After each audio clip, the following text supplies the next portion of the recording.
Shalom a todos, que o Eterno possa abençoar a vida de todos os nossos irmãos que estão ouvindo este shiur, este estudo sobre o livro de Romanos.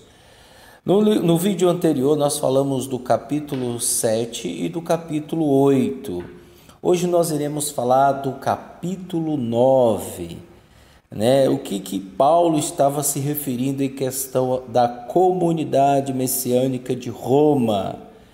Como nós já dissemos nos vídeos anteriores, que muitos são pessoas que não têm o mínimo de instrução. Elas dizem que o livro de Romanos é um livro adulterado, ou seja, elas falam com toda a exatidão que a Brit Hadashah, ela é um livro de Roma, e isso é uma mentira. Mentira cabeluda mesmo. Porque nós temos visto aí, de acordo com o decorrer do tempo do estudo do livro de Romanos, você que não estudou, nós temos o capítulo 1, o 2, o 3, o 4, o 5, o 6, o 7 e o 8. E agora nós iremos ler o capítulo 8, 9 e 10. Veja que em nenhum momento Paulo está se contradizendo. É só você acompanhar desde o início que você irá ver. Por isso eu vou fazer a leitura e depois nós vamos comentar no decorrer da leitura. Digo a verdade como alguém que pertence ao Messias. Não minto. E também minha consciência dá testemunho, governada pelo Ruach HaKodesh.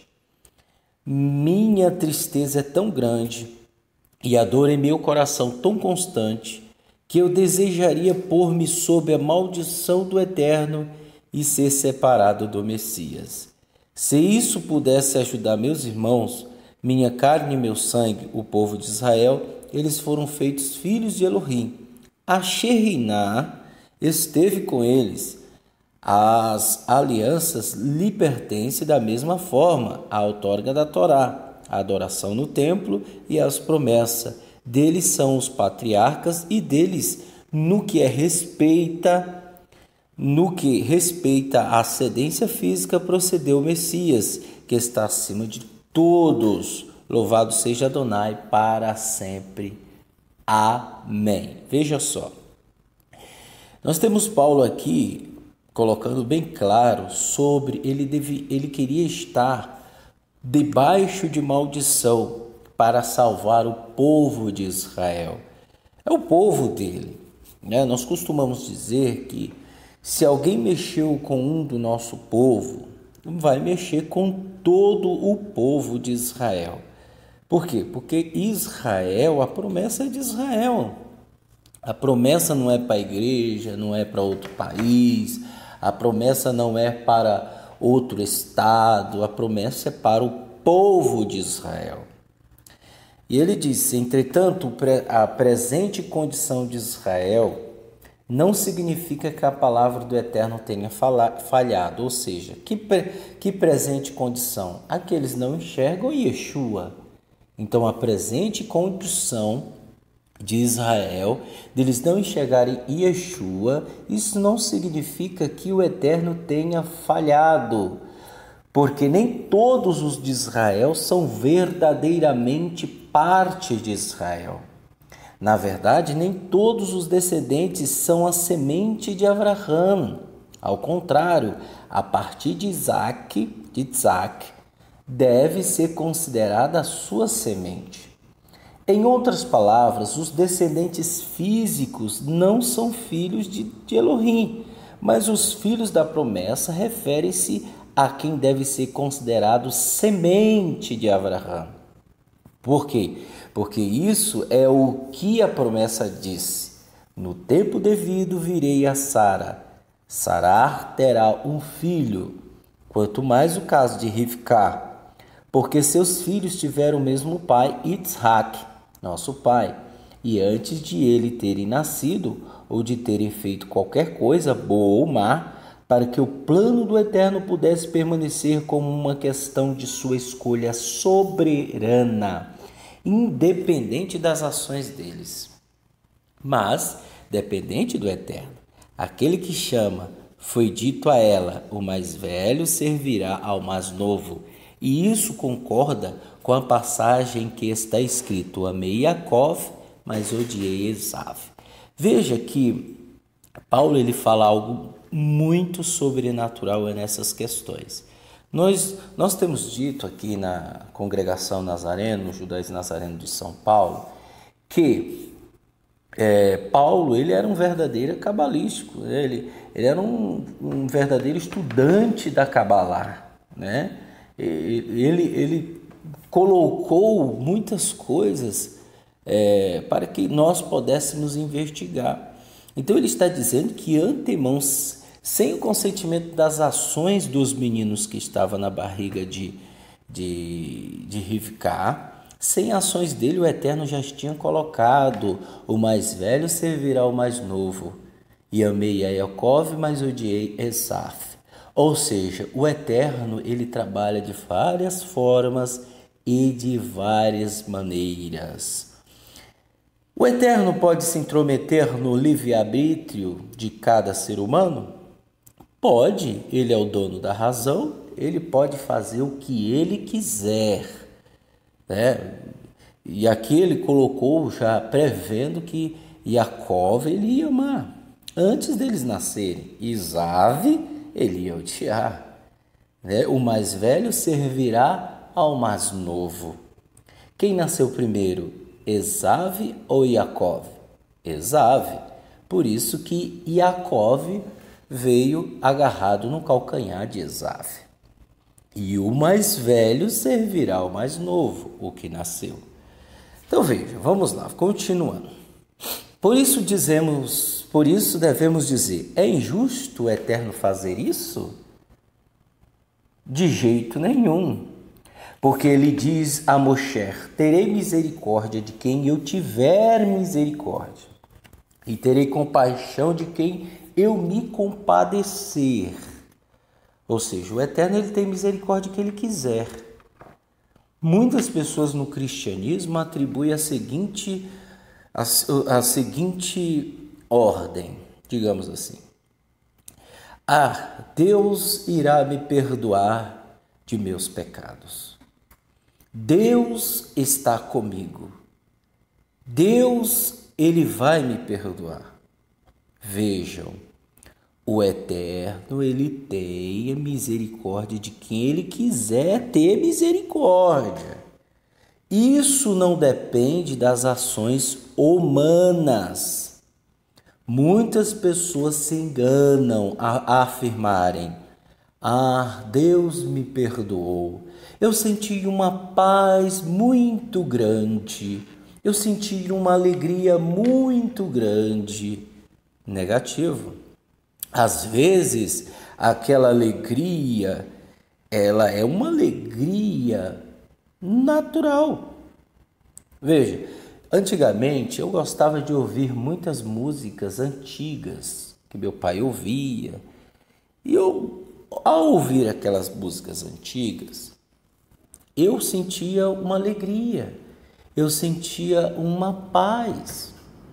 E essa paz é aquela paz que Yeshua disse: a paz que eu vos dou não é a que o mundo dá. Ou seja, existe duas pazes: a que o mundo dá e a que Yeshua dá. Então aqui eu sentia era que o mundo dava.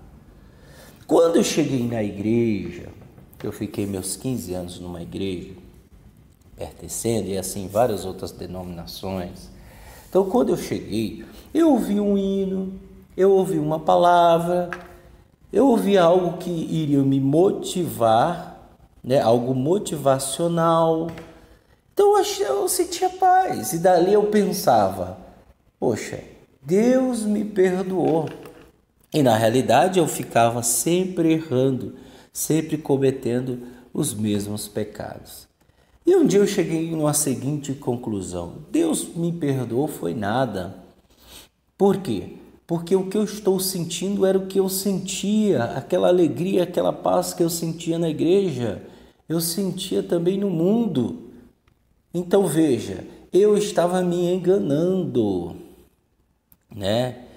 E por isso que diz: terei misericórdia de quem eu tiver misericórdia e terei compaixão de quem eu me compadecer. Portanto, isso não depende dos desejos ou esforços humanos, mas do Eterno, que tem misericórdia. Porque o Taná diz a Faraó: por esta mesma razão eu o levantei para que demonstre meu poder em você, de modo que meu nome seja conhecido em toda a terra. Veja, o próprio Eterno endurece o coração de Faraó. Ele mesmo endureceu. Portanto, ele tem misericórdia de quem ele quiser e ele endurece a quem ele quiser. Entretanto, vocês me dirão: então, porque ele ainda nos culpa? Tá vendo? Então o Faraó é culpado ou não? Afinal, quem resiste à sua vontade? Quem é você, mero ser humano, para objetar a Elohim? O que foi formado pode dizer a quem o formou: por que me fizeste deste modo? Ou o oleiro não tem o direito de fazer da mesma massa de barro um recipiente para uso honroso, outro para uso desonroso? E se o Eterno, ainda que tivesse desejoso de demonstrar sua ira e tornar conhecido seu poder, suportou com muita paciência as pessoas merecedoras de punição, prontas para a destruição? Que dizer, se ele os fez para tornar conhecidas as riquezas de sua glória, o objeto de sua misericórdia, aos quais preparou de antemão para a glória, isto é, a nós, a quem ele chamou, não apenas dentre os judeus, mas também entre os gentios? Como ele diz em Oséia: a quem não era povo, chamei meu povo, a quem não era amada, chamei amada. E no mesmo lugar em que lhe foi dito: vocês não são meu povo, eles serão chamados filhos do Eterno. Ou seja, o Eterno, ele faz o que ele quiser. E veja, primeiro o Eterno investiga o coração daquele indivíduo. Se ele é mau, se ele só corre para a maldade, porque ninguém sabe, ninguém conhece, somente o Eterno, então está escrito que ele potencializa aquela maldade naquela pessoa. É como se o Eterno estivesse dizendo: você quer fazer o mal? Então toma, está aqui, pega, se lambuze nesse lamaçal, porco. Então a pessoa, ela quer só fazer o mal, ela deseja só fazer o mal, teve oportunidade de fazer o bem. O que o Eterno vai dar para ela? O mal. Isso é óbvio. Contudo, Yeshayahu, com referência a Israel, clama: ainda que o número do povo de Israel seja tão grande quanto o número dos grãos da areia do mar, apenas o remanescente será salvo, porque Adonai cumprirá a sua palavra na terra com certeza e sem demora. Além disso, como Yeshayahu disse anteriormente, se Adonai Tsevaot não nos tivesse deixado uma semente, nós nos teríamos tornado como Sidom, estaremos perecidos como Amora, Sodom e Gomorra. Portanto, o que devemos dizer? Isto, os não-judeus, mesmo não tendo se esforçado pela justiça, obtiveram justiça, mas esta é a justiça baseada na confiança. Entretanto, Israel, mesmo mantendo a guarda da Torá, que oferece justiça, não alcançou o que a Torá oferece. Por quê? Porque eles não buscaram a justiça fundamentada na confiança, mas na prática de obras legalistas. Eles se chocaram com a pedra que faz tropeçar. Como diz o Taná: vejam, ponho em Sion uma pedra que fará as pessoas tropeçarem, uma rocha que servirá de empecilho, mas quem depositar sua confiança nela não será humilhada. O Eterno está cuidando de pedras? O Eterno está falando de pedra, de uma rocha natural? Não, ele está falando do Mashiach de Israel. Quem não confiar no Mashiach de Israel, ele será como a pedra de tropeço. Sempre vão tropeçar. Romanos capítulo 10. Irmãos, o desejo mais profundo do meu coração e minha oração ao Eterno acerca de Israel é para a salvação deles. porque posso testemunhar sobre meu zelo para com o Eterno. Todavia, ele não se baseia no entendimento correto, pois desconhece o modo do Eterno tornar as pessoas justas e, em vez disso, procuram fazê-lo do seu jeito, não se submetendo, portanto, à forma divina de tornar as pessoas justas, porque o objetivo estabelecido pela Torá é o Messias, que oferece justiça a todo o que depositar sua confiança. Porque Moisés escreveu sobre a justiça baseada na Torá. A pessoa que praticar estas coisas obterá a vida por intermédio delas. Além disso, a justiça baseada na confiança diz: não diga no seu coração quem subirá ao céu, isto é, para trazer o Messias, ou quem descerá até o Sheol, isto é, para fazer o Messias ressurgir dentre os mortos. O que então isso quer dizer? A palavra está perto de você, na sua boca e no seu coração. Isto é a palavra sobre a confiança que proclamamos. Se você reconhecer publicamente com sua boca que Yeshua é Senhor e confiar de coração que o Eterno o ressuscitou dentre os mortos, você será libertado. Veja, a palavra está bem perto de você, na sua boca e no seu coração. Hoje existe inúmeras Bíblias. Muitas Bíblias. O livro mais vendido de todo o mundo é a Bíblia Sagrada. E ela está em todas as casas. Em algum lugar tem uma Bíblia. Muito difícil você não encontrar uma Bíblia. Veja, mesmo adulterada, mesmo Roma ter colocado, mexido, a Igreja Católica ter mexido naquilo e tal. Mas o sentido que em todas as Bíblias tem é praticar a palavra do Eterno. E ela está bem perto de nós, na sua boca e no seu coração. Nós falamos das igrejas, mas nós sabemos que existem igrejas sérias. Nós sabemos que existem homens sérios, pastores, bispos, que quer o título que seja, mas são sérios, pessoas que realmente almejam que cada pessoa se arrependa e confie em Yeshua. E nós sabemos disso, e as igrejas, elas têm um papel fundamental. Se a família não educa uma criança por falta de oportunidade ou porque são desleixados, né? Tem mãe e pais aí que larga a criança na rua e vai embora, vai fazer alguma coisa para eles, vão trabalhar, vai fazer, não sei o quê, mas eles vão fazer alguma coisa e largam as crianças na rua. Isso é um desleixo. Então o que a igreja faz? Existem igrejas que acolhem essas pessoas, acolhem essas pessoas que roubam, matam, cometem várias coisas ruins. Então tem igrejas que colocam o camarada num padrão de vida, aonde ele vai mudar de vida, ele vai ter uma vida totalmente voltada para o Eterno, entendeu? Então tem igreja que faz isso, tem igreja que trabalha com presídios, tem igreja que trabalha saciando a fome das pessoas no centro da cidade. Então tem muitas igrejas assim. E a palavra do Eterno está no nosso coração, na nossa boca e bem perto de nós. Então veja como isso é verdade, né? Muito verdade. Em Devarim diz que a palavra do Eterno não está do outro lado do oceano, para que você diga, quem vai lá por nós? Não, a palavra do Eterno está perto de nós. O que está faltando é uma instrução. O que está faltando é as pessoas se submeterem à leitura e o entendimento. Mas, infelizmente, muitos não querem e são levados por ventos de doutrina de homens, né?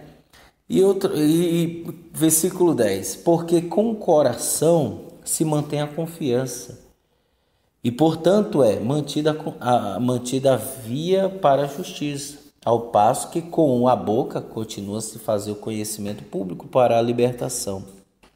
Porque a passagem citada diz que todo que depositar sua confiança nele não será humilhado. Isso significa que não há diferença entre judeus e não judeus. Adonai é o mesmo para com todos, rico para com quem o invoca, porque todo que invocar o nome de Adonai será libertado. As pessoas falam assim: eu só vou invocar. Não. Esse invocar o nome de Adonai, ele vem acompanhado com obras, com práticas, com ouvir a Torá, praticar a Torá. Então não é só apenas invocar o seu nome. Invocar o seu nome está relacionado à tradição semita de compartilhar aquilo que Adonai deseja. Não é só apenas, oh Adonai, não. Isso está errado. Mas como eles poderiam invocar uma pessoa em quem não confiam?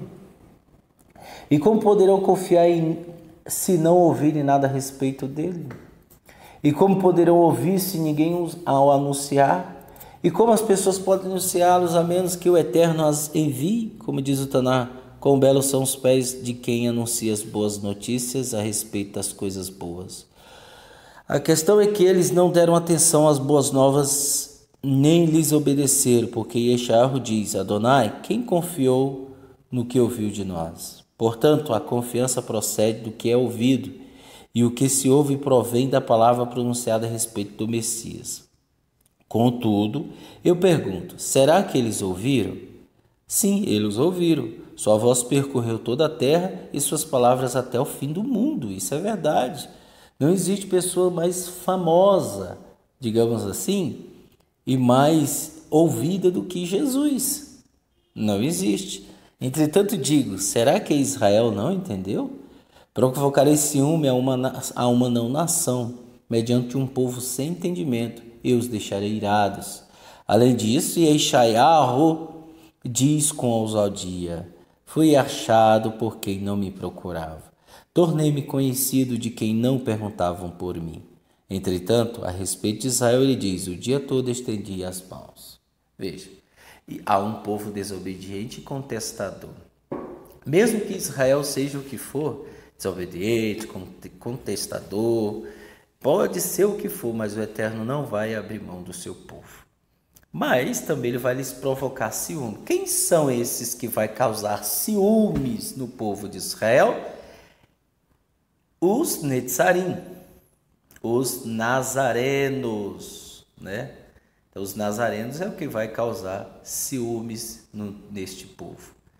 Bem, estes são o capítulo 9 e 10 que nós lemos, aí demos uma breve explicação. É lógico que existe coisas que estão relacionadas à Torá e o Taná. Nós não vamos entrar nesse detalhe, senão vai muito tempo. E nos próximos nós iremos ler o capítulo 11 e o capítulo 12, né, para que vocês possam ter uma exatidão completa daquilo que estamos instruindo.